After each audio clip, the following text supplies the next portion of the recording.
A study permit is an immigration document that provides international students with temporary status in Canada. With very few exceptions, all international students are required to obtain a study permit for engaging in studies at a designated learning institution, such as Conestoga College. Here's an example of a study permit issued by the IRCC.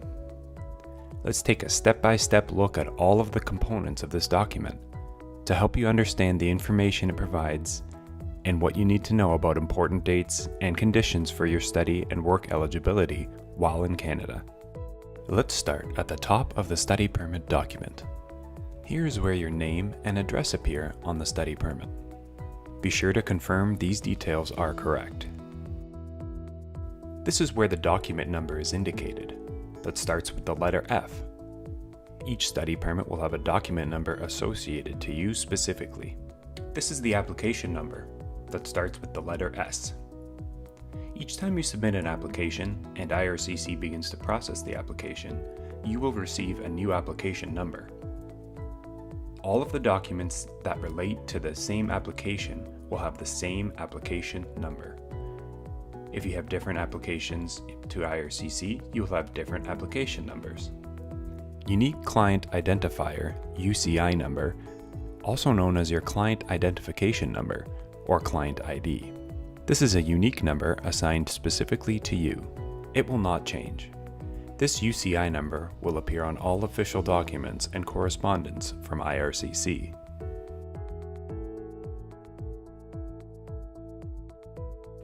This section contains your personal information.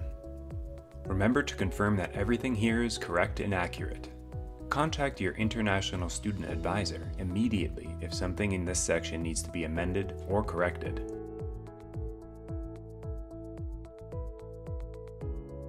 Your study permit must remain valid while studying. You are not permitted to continue your studies if your study permit has expired, unless you have applied for an extension before the expiry date on your study permit.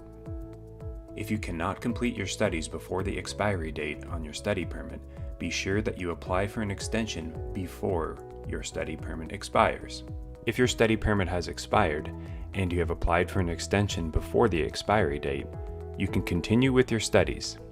Your period of authorized stay in Canada as an international student is extended until the IRCC makes a decision about your application for a study permit extension. This is called maintained status. If you have not applied for an extension before the expiry date, you are out of status and therefore are not authorized to study in Canada. You must stop your studies immediately.